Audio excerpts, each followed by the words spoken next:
Chris here, and welcome to my channel, and welcome to this week's reading vlog.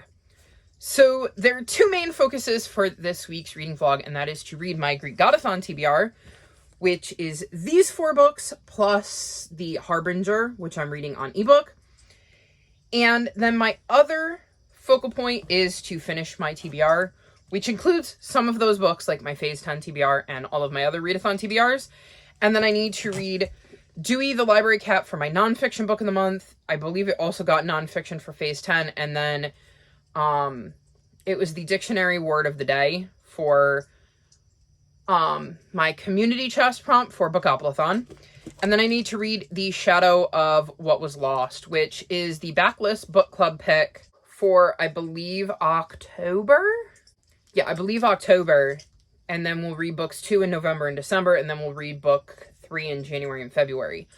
So I could read, I think we had September and October to read this one. So I could read this next month, except for the fact that I decided to put it on my TBR for series September for popular book you hear about on BookTube, series-wise, that you haven't started yet. So I've got this one. Actually, I suppose I have 3 main goals, because the other one I need to do is finish Ordinary Monsters. I'm on page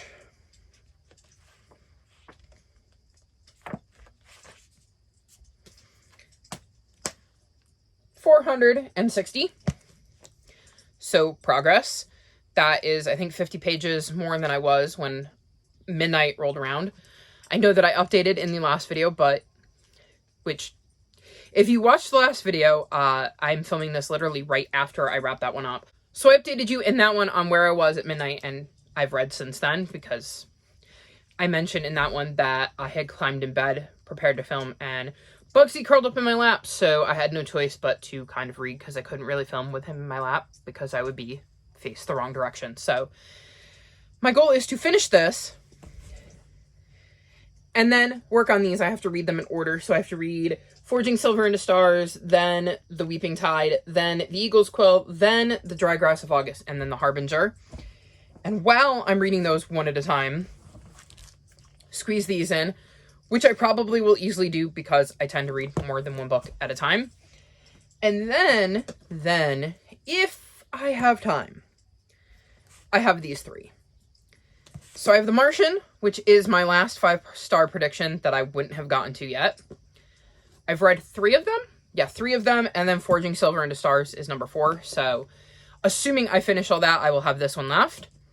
And then for my summer covers video, I need to read The Magic Hour and Love and Other Consolation Prizes. I've read 2 of them, and The Dry Grass of August would be number 3. So if I can get through all of that, which is my GreekGodAthon TBR, Ordinary Monsters, so I can bring it back to the library because it's massively overdue, and then the rest of my other TBRs, then I will move on to these 3. Otherwise, I will be rolling them over into October. And as far as I know right now, I am not participating in any readathons. That may change. I know Pris has, I believe, something going up for Wacky Witches. I think that's what it's called, and I'm not sure what it is. But if it sounds interesting, I could see me participating. But as of right now, I'm not planning on taking part in any readathons, because I really just need a month where I read whatever I want. And I know the whole point of Whateverathon was to read whatever you wanted, but we had prompts, so I wasn't reading whatever I wanted. I was reading whatever I wanted that also fulfilled those prompts. So it's been a while since I've had a month where I really had freedom. I think it was probably January. I feel like I've had some sort of massive TBR every month since January. Because I know in January, I did not do any readathons. I had 10 books because Phase 10 was nice to me. I remember finishing them rather quickly and then being able to mood read. And I haven't been able to do it since, I don't think. So my goal for October is to mood read. Maybe a little smidge. We'll see. I'm hoping to film my TBR for that soon. I have to get the books from the library. I have a bunch of books at the library that are going to be on my tentative October TBR. So if I can squeeze them into my Phase 10 TBR, then yay. Because if you've noticed, I've been working on my series to continue. So I have a couple of the Seekers books that I want to get to. I have a couple of the Survivors books I want to get to. I have one of the Positively Organic mysteries that I want to get to. I'll have a couple of Andimity on there because I don't think I'm going to finish that one, but I'd like to at least try to get through some of it. And I mean, the way the Andimity books work, I read 4 of them this month. And I was still really excited, and I'm enjoying my rereads, so it's possible that if I have the ability to mood read, I might choose to just read them and binge them. So we'll see how that goes. And then I have whatever I'm going to choose for GreekGodAthon, which I would have to look at the prompt to tell you for sure. This will be off of there, so I won't have a backlist book club pick. I don't think I'm participating in any other book clubs. The only one that I might is Tackling Tomes. But I don't remember from Pris's announcement video if we were doing a book a month or if we were getting more than 1 month to read them. Oh, I am. I think it's Pages by Page is doing some kind of like intimidating book buddy read kind of thing. And we're reading Jonathan Strange.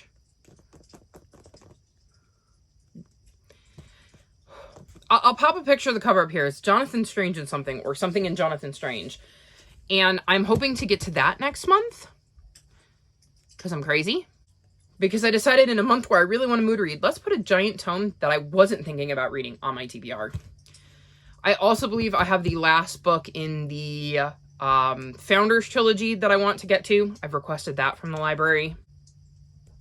So, yeah, I mean, and I'm going to have my nonfiction and my 3 series to continue, which could literally be anything. Well, my nonfiction, I already know what I'm going to read, and I'm going easy on myself, so look forward to that. Though, you'll see my TBR video before you'll see this. So, I'm planning on reading one of those middle grade nonfictions. I think it's about P.T. Barnum. The, like, who was so-and-so or who is so-and-so, because I found one in a little free library, and I've heard that they're actually quite interesting, and I wanted to give myself a break, and I also have the little ones in my life coming up who are hitting that middle grade age, so I wanted to see what that series was like. So I will be putting that one on my TBR for the month of October. I'm sure there's other things I'm forgetting. I have grand plans. Oh, and Unlocked. Book 8.5 in the Keeper of the Lost City series, because book 9 comes out at the very beginning of November. So I'm already biting off more than I can chew, I think. So I'm going to try to stay away from the readathons so that, like, if I don't get to these books, then it's not as big of a deal. But we'll see. So I am going to go read and see if I can read another giant chunk of this book. I don't think I'm going to finish it tonight because I think I have too much left of it, but hopefully I will be able to finish a good chunk so that I can quickly finish it off tomorrow morning so that I can bring it back to the library and get the books that are sitting at the library waiting for me. Oh, Lumberjanes. I have a bunch of Lumberjanes there. I have some Backstagers. Like, graphic novels don't really affect much because they're really quick, easy reads. So unless I was trying to read like 100 of them in a month, then maybe it could become a problem. But even then, I think I could smash it. So I'm going to go read. I will check back in with you soon, hopefully, with an update on this. And this. And this. And, yeah. Hopefully, by the end of the video, I'll be updating you on these. But we'll see. And, yeah, I'm going to go read. I'll check back in with you when I have something to talk about.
now Monday, and I have made some progress with the books I need to read.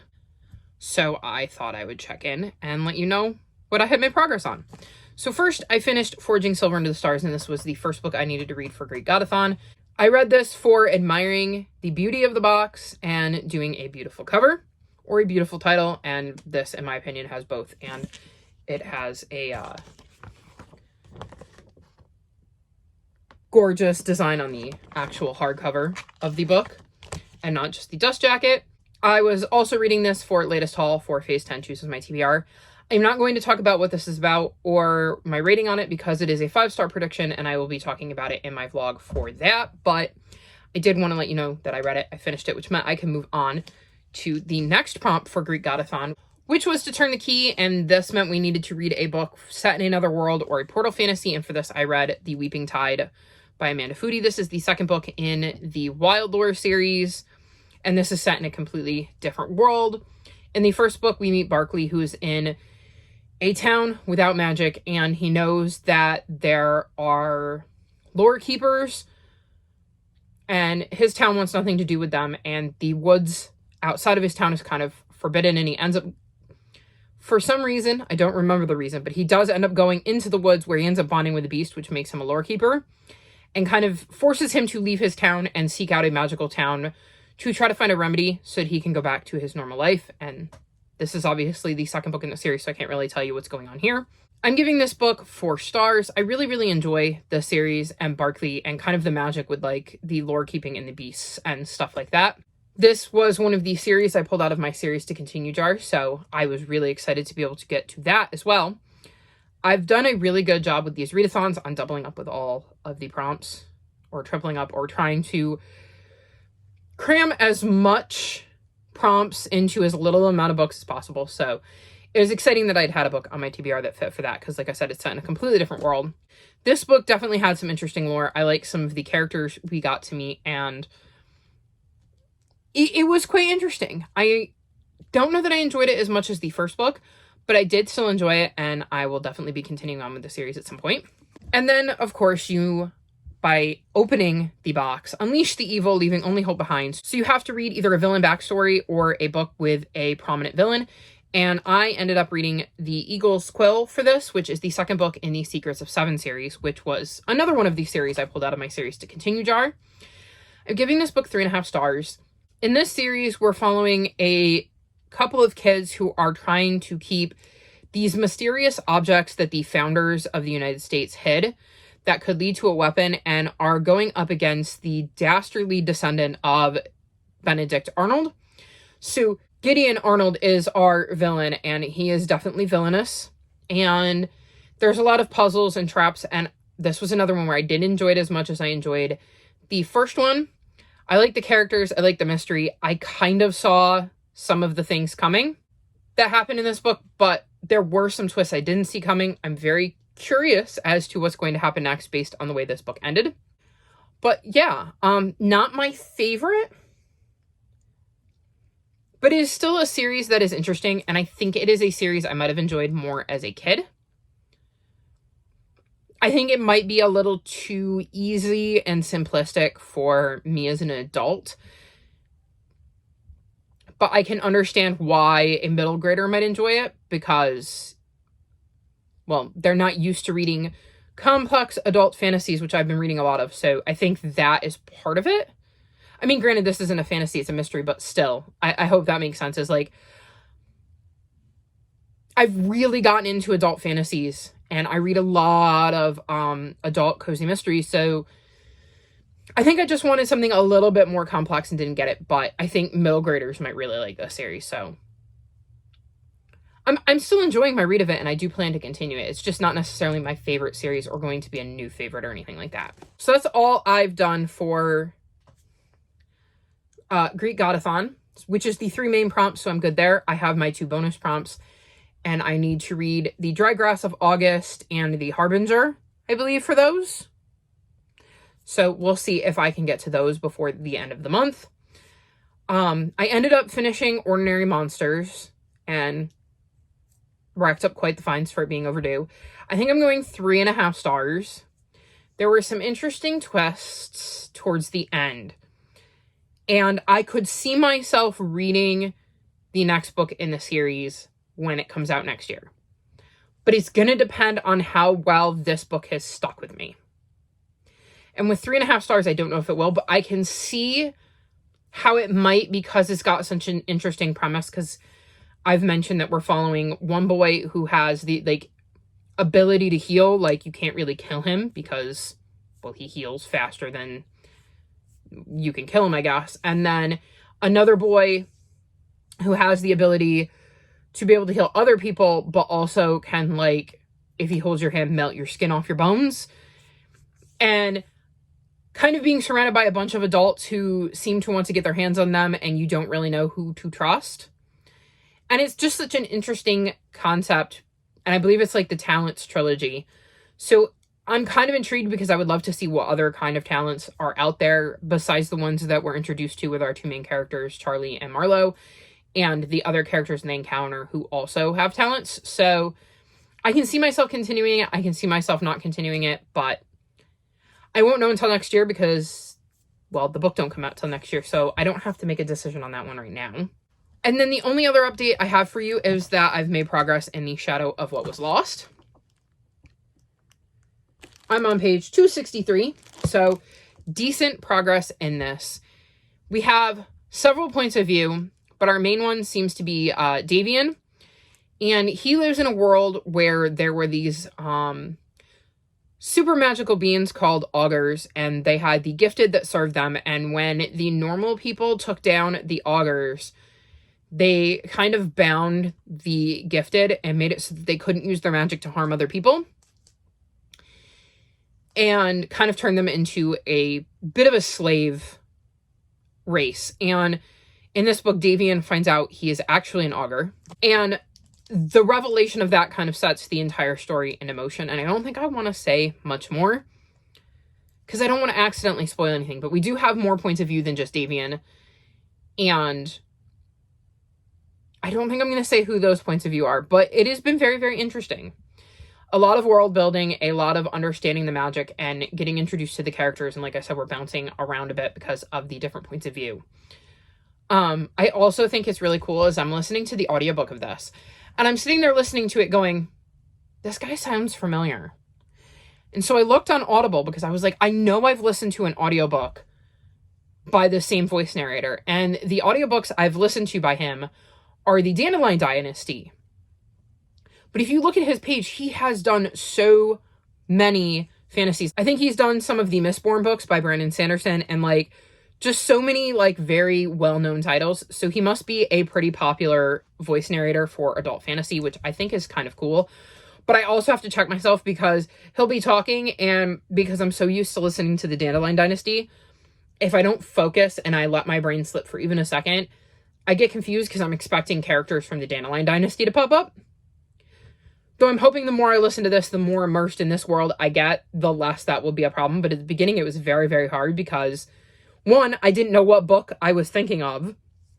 And then two, once I did, it was hard to kind of shake that because, like I said, I kept expecting the characters that I know from the Dandelion Dynasty to pop up. But he's a really good audiobook narrator, in my opinion. Like, he has a very calming voice, and at least for me, really sucks me in and makes me concentrate and focus and want to hear what he's going to say next. So I'm really enjoying my read of this, and I'm hoping to continue enjoying it because I need to finish it before the end of the month, because this is this is one of the last 2 books I need to read for series September, because it was for a popular book in a series I haven't started yet. So it needed to be like a popular series with a book like that I hadn't started, and I believe this counts. Like, I'm using it as that because I've heard it's pretty popular. So I am hoping to continue to enjoy this. So yeah, that's my plan. I have to finish this, hopefully read The Dry Grass of August and The Harbinger. I need to read Dewey the Library Cat, which is my last book for my TBR. And then if I have time, I'll focus on The Magic Hour, Love and Other Consolation Prizes, and The Martians. If I have to roll them over into October, that's fine. I mean, I prefer not to, but if I have to, oh well. But I'm pretty happy with the progress that I'm making on my TBR, and hopefully I can finish out GreekGodAthon by finishing up the bonus prompts.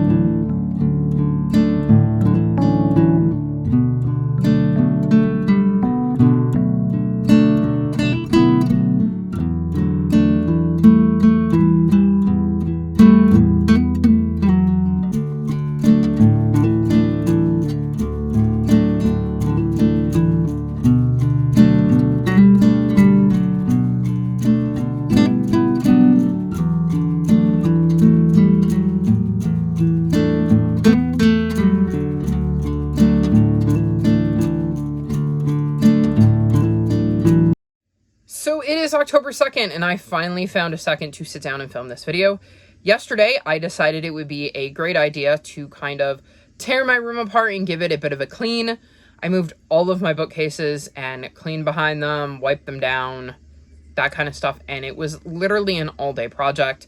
I kind of redid some things, which I'm sure you'll see in future vlogs if you pay attention to my backgrounds. I'm not quite sure where I'm going to be filming my sit-down videos because the way I've got my room set up, I'm not sure there's a good spot, but it works better for me visually and logistically outside of filming, so I'm kind of stuck with that. I mean, I have a sort of idea, but we'll have to see if it works whenever I get around to filming a sit-down video. But that's not what you're here for. You're here to hear me wrap up my September and GreekGodAthon and all of the other Skate 8 Million readathons that I did in the month of September that were month-long.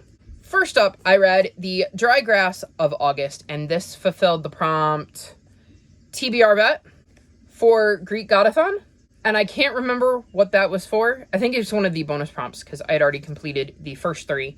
This is a summer cover guess, so I won't be going into my rating or what I thought of this here. This wasn't on any of my other TBRs or anything like that, but I did finish this, which means I completed 4 out of the 5 prompts of GreekGodAthon, which is amazing. I will tell you that was historical fiction, and it left me in a historical fiction mood, so I picked up Love and Other Prizes, which is another summer cover. So again, won't be talking about what this is.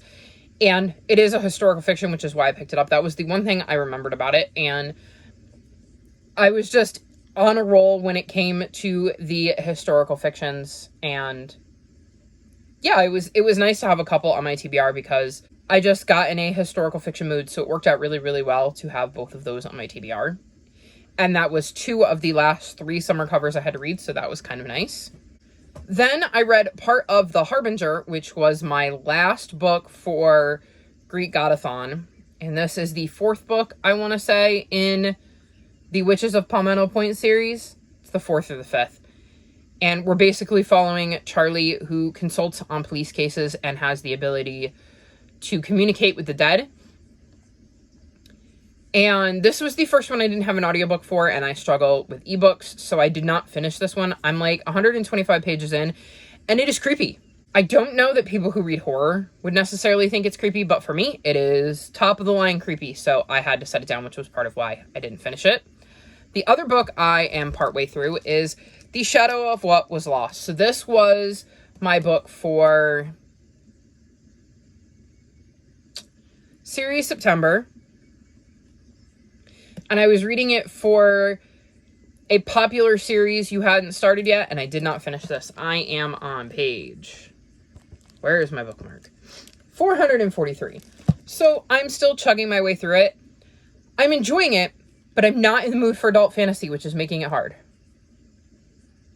I'm very much in the mood for like historical fiction or cozy mysteries or something that is spooky, but not like The Harbinger, like middle grade spooky. So I'm still reading this. I'm still enjoying it, but it's easier to put down and walk away from because it's not what I want to be reading right now. So I didn't manage to finish this one, which is a shame, but I am enjoying it. So maybe not a huge shame. And then the last book I read was the very final book on my Phase 10 TBR, and that was my nonfiction of the month, Dewey, the Small Town Library Cat Who Touched the World. So this actually was able to fulfill my final prompt for GreekGodAthon because I was going to fill it with The Harbinger. Because the prompt was to read from a genre you don't normally read or read a book that was outside of your comfort zone. And paranormal fantasy ebook would be reading a book that was out of my comfort zone for multiple reasons. And instead, I swapped it out with this because I don't read nonfiction. Like, the reason I have a nonfiction pick every month is to make sure that I'm reading nonfiction because it is not something I necessarily pick up on my own, but is something that I tend to enjoy when I do pick it up. This one, however, not so much.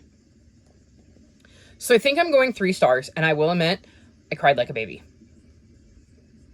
Just absolute sobs, even though it only got 3 stars, and I'm going to explain. So in this book, we're following the story of Dewey, who as a kitten gets shoved through a library return slot and is found the next morning by one of the librarians, Vicky, who wrote the book, and ends up getting turned into a library cat and spends his entire life in this library, and Vicky tells his story. So we get to see his entire life. And then the aftermath of him no longer being around, and I bet you if you're a pet owner, you know where I cried. And I was attached to Dewey.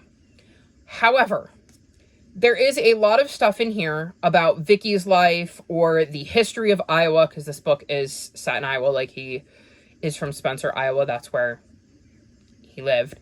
About the farming industry in Iowa, both before he was alive and after. And I was not as into the bits and pieces of story about Vicky or the history of farming or the history of Iowa. That didn't interest me. And I struggled my way through this, guys. I wanted to put it down, and I had like 36 hours to read it, so I couldn't realistically put it down. And I thought I had an audiobook, but apparently the audiobook that I had access to was for a completely different version of the story, or for a completely different book called Dewey. So yeah, I struggled hard with this one. I'm not saying you shouldn't read it, because maybe you'll be more interested in the other stuff than I was. And I understand what Vicky was going for, because she felt like if you didn't know the history of where she lived, her town, and her, then you wouldn't understand some of the significance about what made Dewey so special. But I just found that part to be incredibly boring, and I didn't care. I just wanted to get back to stories about Dewey. So 3 stars. I'm not upset that I read it, but it's definitely not one I will be rereading in the future. That was also this Dewey was the last book I needed for GreekGodAthon, and it was my dictionary word of the day, and I have no idea what that was at this point. But I think it had something to do with like loyalty or welcoming or something like that was the meaning of the word, and that's why I picked this book up. So it definitely had that, so I definitely think it fulfilled the word of the day. So at least I managed to finish my GreekGodAthon TBR as well. So all in all, it was the month of the readathons, and I don't know that I ever want to do that many readathons in one month again, especially with ones that are like time limit, because I did 3 that had set time limits, and then this one you had to read in order. So GreekGodAthon, you had to read in order. And then I didn't know whether Middle Grade Magic needed to be read in order, but because it was a choose your own adventure, I kind of felt like I needed to follow the prompts, like I would be following the page numbers. So I read all of that in order. And yeah, I had a lot of library books that had to go back, and that meant I had to read them sooner than I wanted to. And there were a few books I did not get to in September that I really, really wanted to. I'm obviously going to be rolling over The Shadow of What Was Lost and The Harbinger into October, and hopefully I will finish them, well, in October. Well, this month, it's now October. So yeah. All in all, though, I'm really, really proud that I managed to, for the most part, get to everything I wanted to get to. The only readathon I didn't complete was Series September, and like I said, I think I missed book that's popular, who you haven't started yet. I don't remember if The Harbinger was. If it is, I will let you know, and I will tell you what prompt it is. I'll put text on the screen, and if it's not, I'll just say no. So I might not have finished that. I can't remember whether that was on my TBR or not. All in all, though, I say a crazy successful month given everything I tried to cram into it. Hoping for a much more chill October, and if you've seen my Phase 10 TBR video, and you can see right there, quiet month there, only doing the one readathon, which is Press's readathon, and I think I basically didn't have to add anything to my TBR for that, so thumbs up there. Hopefully a quieter October. Already have some plans for November, which is scary, but we're getting this close to the end of the year, and I don't think I've filled a TBR yet, so I'm happy. Anyways, I'm going to wrap this up. I have to start next week's vlog, because, again, it's the 2nd. I haven't done that yet either, because tore my room apart. So I'm going to wrap this up. I will see you in the next vlog. All of my social media is linked in the description below, including my Discord if you'd like to come talk to me. If you've made it this far in the video, leave me, I guess, kitty emojis in honor of Dewey, the library cat, who seemed like a very charming little fellow. Like this video and subscribe to my channel, and I'll talk to you next time. Bye!